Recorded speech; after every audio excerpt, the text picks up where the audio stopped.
Hello everyone, Dan Borrero, USA Land Ventures, out here in Staten Island, New York. Guys, I did a video a few days ago. By the time this gets edited and put, though, it's going to be a few weeks actually. And I did a video where my dad had called me up and he had a leak, and you know, the roof is old, about 45 years old. My father does not replace anything unless it has to be replaced, but in any event, he called me up and he says he's got a leak. So I come out here and I said, we need a new roof. I did patch it up temporarily, but I then called Junior, and Junior and I have been working together for a while. And I'm gonna be you'll be seeing the work that he did from the beginning to end. I'll be posting those pictures as well as we're doing this video. Junior, tell them who you are, where they can find you first. So my name is Junior Garcia. I'm the owner of the Carpenter's Touch. We're based out of Livingston, New Jersey. You can follow me on Instagram under Carpenter's Touch. The same thing on Facebook, and then we also have a YouTube page, Carpenter's Touch. So Junior, the reason I asked Junior to come up here, right? Because actually I just came up. He finished last night, and I wasn't able to be here last night. I just wanted to check the job before I paid him. And guys, I always talk about relationship based. Yes. This business is all about relationship based. Actually, every business is about relationship based. Don't screw around with your contractors. They give you good numbers. They get the job done properly. Pay them. Don't hold back their money. Because then what happens, Junior, if I call you again? I'm not picking up the phone. I'm not answering the email that fast. I'll get to you later, Right. So again, having said that, I called Junior up. I said, Junior, I need this done right away. He says to me, Dan, I got about 2 months backed up. I explained to him it was my dad's house and the anxiety my mom and dad are going to have if they have to wait 2 months. And what did Junior say? I'll be there. Right. So again, all because of relationship based. But having said that, Junior, let's talk about this roof, right? Because this roof was actually a pretty disastrous situation. Talk to me, guys. I'm going to turn this camera around. I just want Junior to point out certain things. Well, before we point that out, Junior, because we did put up a lot of new plywood up here. Right, we did. Explain why we did that. So generally, the reason why when we started tearing off the roof, Dan was telling me, "Hey, Junior, there's only probably a couple sheets that we have to replace." I said, "Well, you know something, Dan? It's just like a carpet. Once you pull up the carpet, you're gonna know if you have good hardwood floors where you can sand and polyurethane, or you're gonna have to replace all the plywood." In this case, we had to replace a lot of plywood, right? This roof is roughly about 40 years old. And the reason why we replace plywood when it's damaged, one, it was very, very thin, and then it was flaky. So when you replace the plywood, and let's say you said, you know something, I'm gonna cheap it all out. I got this nice flip, I'm gonna save some money on the roof, and I'm gonna reinstall and keep that old plywood that's not gonna hold up a nail. And when you start nailing the shingles onto the old plywood, when a bad wind, 40-mile-an-hour wind, 50-mile-an-hour wind, the shingles will start to lift up. And you're gonna call the roofer, and the roofer is gonna tell you, you needed to change the plywood like I told you, and you decided to cheap out. So now let's talk about something that I'm always getting asked.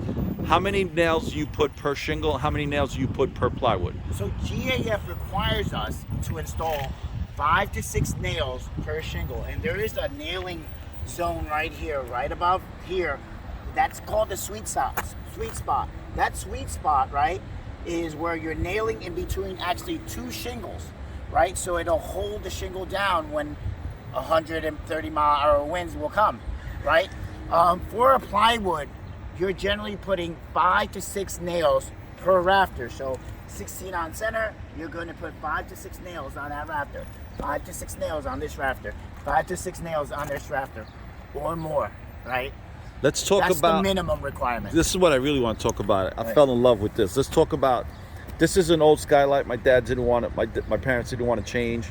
But tell them about this why you put this copper flashing. So I put this copper flashing, right, as a diverter, and 2, when you have, different penetrations on your roof, that is the first area where you're gonna get a leak. You're gonna get a leak here. Let me show you here. In your valley. And we'll get back to the valley. And you're gonna get a leak any area where there's a penetration, where there's a chimney flashing, where there's a pipe flashing, or a skylight flashing. So we created the skylight flashing, one with 2 wings, and it's made out of copper to divert the water to the right and to the left. So water, when it hits alongside the back of the skylight, it's diverted and never going inside. But we did all 4 sides. So because the client wanted to keep the existing skylights. So in my area, right, as a roofer, I don't want to come back unless you're giving me another job. I never want to come back for a repair. And if you're in a real estate investor and you're a flipper, sometimes it pays a couple more $100 to get it done right, so you don't have to worry, and you only have to collect the rent. You only have to collect your payments, you know? So let's just one more thing. Behind that copper flashing, there's rubber flashing, So correct? there is a rubber. So this is a GAF Liberty base sheet and a cap sheet. So the base sheet goes on alongside up, and then the cap sheet, which is the same color as the shingle, which is shakewood, goes alongside up. And then we counter flashed it with copper. So the water is diverted. So point something out to you. Multiple flashings on that skylight. It's going to be almost impossible for water to penetrate. But let's go a little further. This is another detail you explained to people right there. So we actually, this is generally, we call it the stinky pipe. This is when you flush the toilet, all the bad gases coming out this pipe. So generally people will have 3 to 4 of these pipes in their homes. This pipe flashing is what protects you, right, from water breaking through here. So this is a gasket seal. So generally that gasket seal will last about 14 to 15 years before it starts to break up. So you want it, when you're replacing your roof, you need to change all your old pipe flashings. And I've seen it before where I've gone out on other people's roofs and they have not changed the pipe flashings. And what happens? It starts to fail and you get a leak. Junior, let's talk about even the copper flashing on the chimney. So we, you're probably saying, Junior, there's a lot of copper, there's a lot of copper. Sometimes you gotta have to invest a little bit more, right, for it to last longer. So the reason why, generally I would put aluminum, and I would, tell the client, do you want copper instead? Because copper is gonna last you 50 years.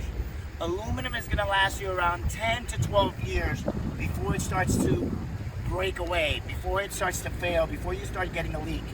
But copper is going to last you 50 years. It's durable. You get what you pay for. You pay a little bit more, but you have that peace of mind. I don't have to worry. Let's talk about, Junior, this is one more, the venting here. Okay.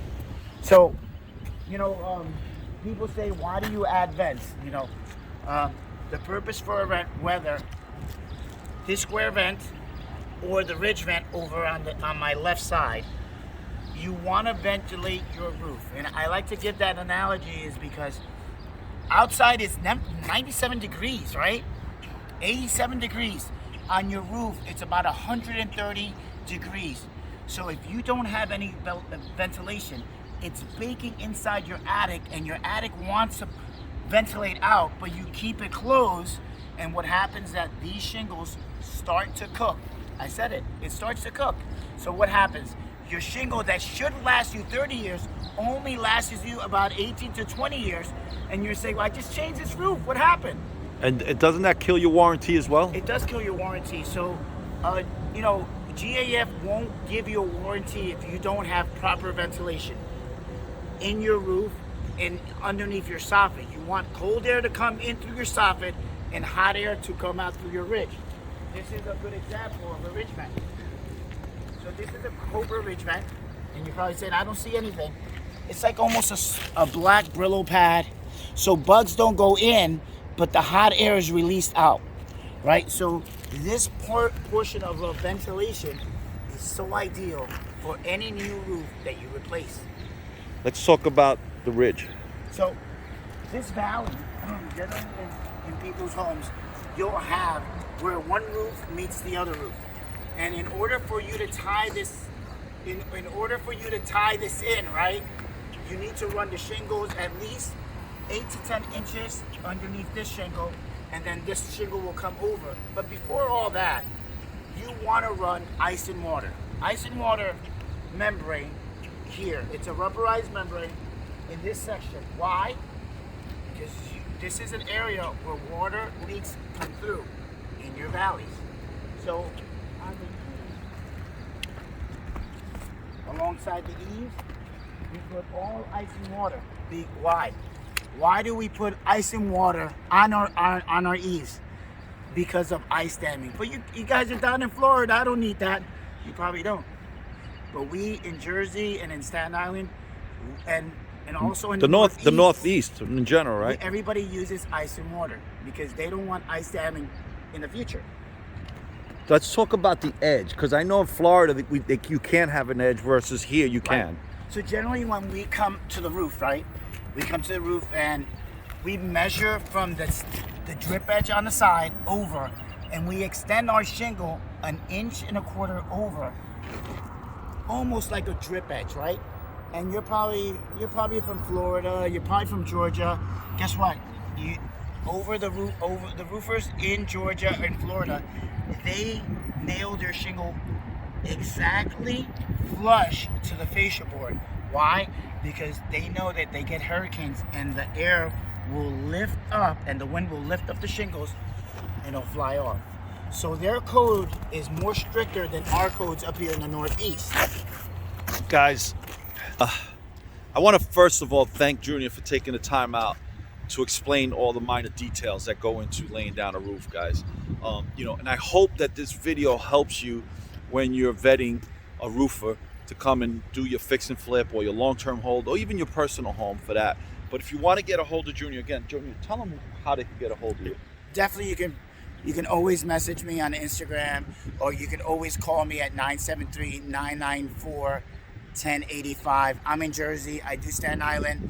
I don't do the Bronx, guys. I don't do Brooklyn, but I stay in these two areas here, right? Again, guys, I've been doing business with him. I highly recommend him, especially if you're on Staten Island or Jersey. If you have any questions about investing in real estate, feel free to reach out. Dan Borrero, USA Land Ventures.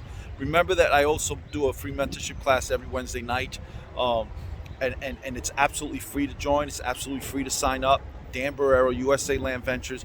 All you got to do is go to my website, usalandventures.com. Have a wonderful day. Goodbye, everyone.